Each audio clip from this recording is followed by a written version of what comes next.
ಬಿರ್ಗಾಳಿ ಮಳೆಗೆ ಮೇಲ್ಛಾವಣಿ ಕುಸಿದು ಒಂದೇ ಕುಟುಂಬದ 4 ಜೀವಂತ ಸಮಾಧಿಯಾಗಿರುವ ಘಟನೆ ನಡೆದಿದೆ. ಜೋರಾದ ಗಾಳಿಗೆ ಮನೆ ಮೇಲ್ಛಾವಣಿ ಕುಸಿದು 2 ಪುಟ್ಟ ಮಕ್ಕಳು ಪತಿ ಪತ್ನಿ ಸೇರಿ ಒಂದೇ ಕುಟುಂಬದ 4 ಜೀವಂತವಾಗಿ ಸಮಾಧಿಯಾಗಿರುವ ಹೃದಯ ಉದ್ರಾವಕ ಘಟನೆ ಜಿಲ್ಲೆಯ ಆಲ್ಮೇಲ್ ತಾಲೂಕಿನ ಮೋರ್ರಿ ಗ್ರಾಮದಲ್ಲಿ ಗುರುವಾರ ರಾತ್ರಿ ನಡೆದಿದೆ. ಇಲ್ಲಿನ ಗುರುನಾಥ್ ಬಡಿಗೇರ್ ವಯಸ್ಸು 35, ಪತ್ನಿ ಜ್ಯೋತಿ ಗುರುನಾಥ್ ಬಡಿಗೇರ್ ವಯಸ್ಸು 28, ಮಕ್ಕಳು ಕಾಳಮ್ಮ ಮತ್ತು ಕೀರ್ತಿ ಮೃತ ದುರ್ದೈವಿಗಳು. ಗುರುನಾಥ್ ಬಡಿಗೇರ್ ಕುಟುಂಬ ತಮ್ಮ ಸ್ವಂತ ಮನೆ ದುರಸ್ತಿ ಮಾಡುವ ಕಾರಣಕ್ಕೆ ಊರಲ್ಲಿನ ಹಳೆಯ ಮನೆಯಲ್ಲಿ ಬಾಡಿಯಾಗಿ ವಾಸವಾಗಿದ್ದರು ಎಂದು ತಿಳಿದು ಬಂದಿದೆ. ಜೋರಾದ ಗಾಳಿಗೆ ಹಳೆಯ ಮನೆ ಮೇಲ್ಛಾವಣಿ ಕುಸಿದಿದ್ದರಿಂದ ಈ ಅವಘಡ ಸಂಭವಿಸಿದೆ. 4 ಮೃತದೇಹವನ್ನು ಹೊರತೆಗೆಯಲು ಅಗ್ನಿಶಾಮಕ ದಳ ಸಿಬ್ಬಂದಿಗಳು ಕಾರ್ಯಾಚರಣೆ ನಡೆಸಿದ್ದಾರೆ. ಘಟನಾ ಸ್ಥಳಕ್ಕೆ ಸಿಂದಗಿ ಪೊಲೀಸರು ಭೇಟಿ ನೀಡಿ ಪರಿಶೀಲನೆ ನಡೆಸಿದರು. ಘಟನಾ ಸ್ಥಳದಲ್ಲಿ ಕುಟುಂಬಸ್ಥರ ಆಕ್ರಂದ ಮುಗಿಲು ಮುಟ್ಟಿದ್ದು ಗ್ರಾಮದಲ್ಲಿ ಶೋಕದ ವಾತಾವರಣ ನಿರ್ಮಾಣವಾಗಿದೆ.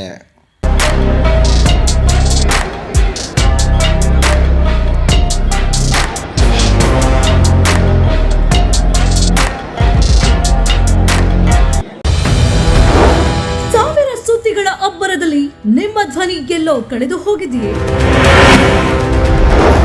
ಬರುತ್ತದೆ ವಾಯ್ಸ್ ಆಫ್ ಜನತಾ, ಜನಸಾಮಾನ್ಯರ ಪರವಾಗಿ ಧ್ವನಿ ಗೆತ್ತಲು ಸಿದ್ಧವಾಗಿರುವ ಡಿಜಿಟಲ್ ನ್ಯೂಸ್ ಚಾನೆಲ್. ಸ್ಥಳೀಯ ಸಮಸ್ಯೆ ಇರಲಿ ಅಥವಾ ಸರ್ಕಾರದ ನಿರ್ಧಾರವಿರಲಿ, ನೇರ ಮತ್ತು ನಿಖರ ಸುದ್ದಿ ಈಗ ನಿಮ್ಮ ಬೆರಳ ತುದಿಯಲ್ಲಿ. ವಾಯ್ಸ್ ಆಫ್ ಜನತಾ, ಡಿಜಿಟಲ್ ಯುಗದ ನೈಜ ಧ್ವನಿ. ಎಂದೇ ಸಬ್ಸ್ಕ್ರೈಬ್ ಮಾಡಿ, ನಿಮ್ಮ ಧ್ವನಿಗೆ ಶಕ್ತಿ ನೀಡಿ.